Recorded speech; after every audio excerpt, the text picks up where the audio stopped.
কি খারাপ কোনো স্বপ্ন দেখছো তুমি? হ্যাঁ ভাই, আমি একটা স্বপ্ন দেখছি আমি আমার মায়ের হাতের আমার পছন্দের আলুর ভর্তা ডাল দিয়ে মজা করে ভাত খাবো। চুপ করো। ডাল আলু ভর্তা কোনো খাবার জিনিস হলো? আমি এবং আমার বাবা আমাদের কারোই গ্রাম পছন্দ না। আমি তোমাকে ভালোবেসে বিয়ে করছি, কিন্তু বাবা এখনো আমাদের বিয়েটা মেনে নেয় নাই। তোমাকে যে কোনো একটা বেছে নিতে হবে, আর তোমার অপশন একটাই, আমার সাথে তুমি থাকবা, আমার সাথে সংসার করবা। ওই গ্রামে যাওয়া নিয়ে আর কোনো কথা আমি শুনতে চাই না। আমার এখানে ঘর জামাই থাকতে খুব লজ্জা লাগে। চলো না আমরা বাসা ভাড়া করে একটা আলাদা বাসায় থাকি।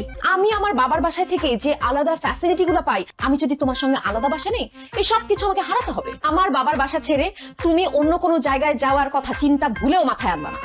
ঘর জামাই আসো, ঘর জামাইয়ের মতো থাকো। আল্লাহ রে, ভালোবাসা তোমাকে বিয়ে করলাম, ভাবছিলাম একটু সুখে শান্তিতে থাকবো।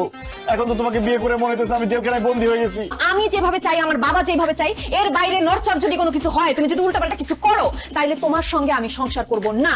ভালোবেসে বড়লোকের মেয়েকে বিয়ে করে কোন বিপদে পড়লাম, সব উল্টাপাল্টা হয়ে গেল। তুমি লুঙ্গি পরে খেতে আসছো কেন?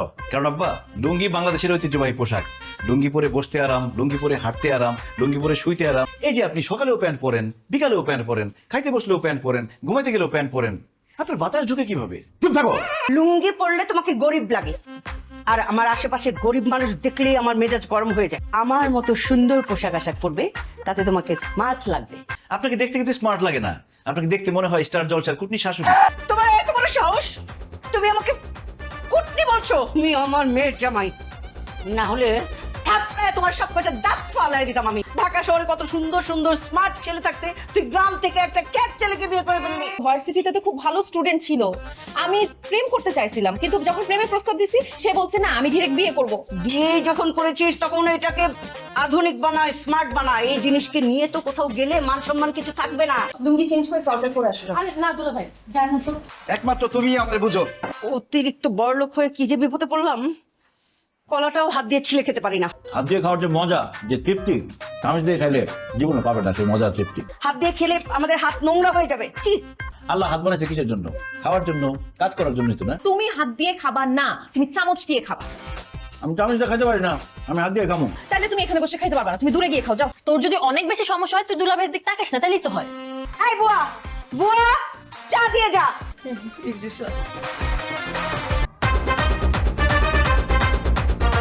এটা কোনো চা হলো? তোকে কি বেতন দেয়া হয় না? ঠিক মতো চাটাও বানাতে পারিস না। এই চাটা তোর মুখে ছুঁড়ে মারবো বলে দিলাম। চোখের সামনে থেকে যা। সকাল সকাল মেজাজটাই খারাপ হয়ে গেল। না, নাস্তা খাবো না। এই আলমগীর, তাড়াতাড়ি নাস্তা খাও, তোমাকে নিয়ে আমি বাইরে যাব, কাজ আছে। দেখছো আলমগীর, কাণ্ডটা দেখছো? তার একটা উচিত শিক্ষা দিতে হবে। থাপড়ে গালের দাঁত ফালাই দেবো সব। আব্বা, মুরব্বী মানুষ, গায়ে হাত তোলার দরকার নেই, বুঝাই বলেন। এই তুমি চুপ করো। কালকে হারারের ডিউটি দিছি তো, শরীরটা ভালো না, এই জন্য চোখটা একটু লাগাইছিল। তুই এখানে বসে ঘুমাবি আর তোরে আমি টাকা দিব? তোর চাকরি করা লাগবে না, তুই বাড়ি যা। আমার চাকরি থেকে বাদ দিন না স্যার, তাহলে তো না খাই মরুম। দেলোয়ার চাচা যেহেতু এত করে বলতেছে, এবার মতো তাকে মাফ করে দেন। মাফ করে দিলাম, কিন্তু তোর এই মাসের বেতন কাটা। চুপ! একটা কথা কইলে লাথি মেরে বাইর করে দেবো। কাঁধে ধর, কাঁধে ধরে বল, ঠিক মতো ডিউটি করবি, নাইলে কিন্তু চাকরি থেকে বাইর করে দেবো। স্যার এই যে কানে ধরলাম। ওরে, এইসব কারণে আবার লেট হয়ে গেল। শোনো আলমগীর, এইখানে 1 কোটি টাকার একটা চেক আছে, ওই যে হারুন এন্টারপ্রাইজের একটা বিল দিতে হবে, আর লোকজনের বেতন দিতে হবে। দেরি করো না, আমি গেলাম।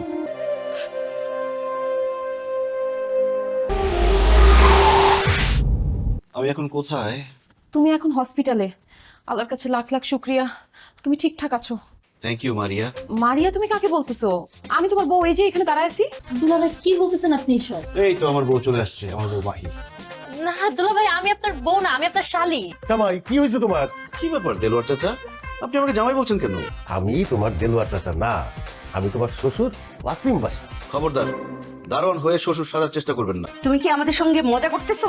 আপনাদের সাথে আমি কেন মজা করবো জুলেখা চাচি? তুমি আমাকে জুলেখা চাচি বলছো কেন? আমি তোমার শাশুড়ি শাহানা। এখন তো মনে হচ্ছে আপনারাই আমার সাথে মজা করতেছেন চাচি। এই তো আমার শ্বশুর শাশুড়ি চলে আসছে, কেমন আছেন আপনারা? আরে এটা তো আমাদের জুলেখা বুয়া আর দারোয়ান। চিচি মারিয়া, তোমার লজ্জা করে না? বাবা মাকে তুমি দারোয়ান আর কাজের বুয়া বলছো? সরি বলো তাদেরকে, সরি বলো মারিয়া। হায় আল্লাহ, আমাকে আবার মারিয়া বলতেছে। আমি শালি আর আমাকে বলতেছে বউ। আমি শ্বশুর, আমাকে বলতেছে বাড়ির দারোয়ান। আমি শাশুড়ি, আমাকে মনে করছে বাড়ির কাজের বুয়া। আমি যা সন্দেহ করেছিলাম তাই হয়েছে। কি সন্দেহ করছেন আপনি? অ্যাক্সিডেন্ট করে ওনার মাথায় আঘাত পেয়ে স্মৃতিশক্তি অর্ধেক চলে গেছে। আপনি রান্না করে যান, রান্না করে ঘুমাবেন। আর সকাল 7টার আগে সবার জন্য নাস্তা রেডি করবেন। বাইরের লোক যদি একটা ঢুকে একদম পিঠে চামড়া তুলে দেবো। আউট। অনেক রাত হয়েছে, তোমার রুমে ঘুমাইতে যাও, আমি আর তোমার আপু এখন ঘুমাবো। আমার জামাই বলে আমার ছোট বোনের সাথে থাকবে? না না না না না, আমি বাচ্চা থাকতে এটা হইতে দিব না। যেভাবে হোক আমাকে এবারে ঢুকতে হবে। শাড়ি না আমার খুব পছন্দ, আমি চাই এখন থেকে সবসময় তুমি শাড়ি পরো। ঠিক আছে, কাছে আসো। কিভাবে কাছে আসবো? মাঝখানে মারি আছে না? কাবাব মে হাড্ডি। আর কিছু লাগবে?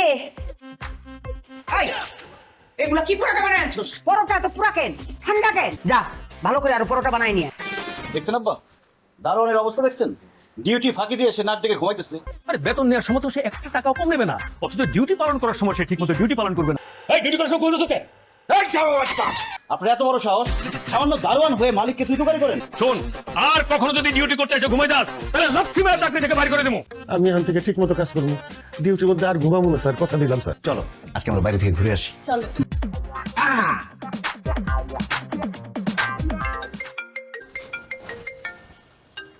শোন, আমি একটু আসতেছি। হ্যাঁ, আচ্ছা। এই মারিয়া, তুমি এখানে কেন? আপনার সাথে খুব ইম্পর্টেন্ট কথা বলার ছিল, এর জন্য আসছি। আমি বাসায় যাই তখন বইলো। দুলা ভাই, কথাটা খুবই জরুরি। প্লিজ দুলা ভাই, আপনি কথা দেন আপার কাছ থেকে এখন থেকে আপনি দূরে দূরে থাকবেন। পারলে আরো কাছাকাছি থাকবো, সারাদিন চিপকায় থাকবো। কথা দিচ্ছি, আপার থেকে আমি আপনাকে বেশি ভালোবাসবো, বেশি টেক কেয়ার করবো, বেশি আদর করবো। আপনি আপাকে ভুলে যান, আপনি আমাকে ভালোবাসা শুরু করেন। তোমাকে তো আমি ভালো মেয়ে মনে করতাম, তুমি তো ভালো না, তুমি তো আসলে খুব খারাপ একটা মেয়ে। কি হইছে? তুমি চিল্লাইতেছো কেন ওর সাথে? তোমার বোনের মাথা খারাপ হয়ে গেছে, সে আমাকে প্রেমের প্রস্তাব দেয় না, আর দেরি করা যাবে না। আমার মনে হয় ও বিয়ে করার জন্য এগুলো শুরু করে। কোনো কথা বলবি না তুই, অসভ্য। এই, তোমার কত বড় সাহস, তোমার বড় বোনকে তুই তুকারি করো, বেয়াদবি করো। হ্যাঁ ধরো, হ্যাঁ ধরো। চলো আমরা অন্য পার্কে যাই। আর কেনা, চলো আমরা মুভি দেখে আসি। ও এটা খুব ভালো, চলো মুভি দেখতে যাই। তোমার ছোট মেয়ে আমার সঙ্গে কি ষড়যন্ত্র শুরু করছে, এখন আমি কি করব বলো তো? এই নাও লাঠি, বিসমিল্লাহ কইরা দাও আলমকে মাথায় বাড়ি। ইয়েস।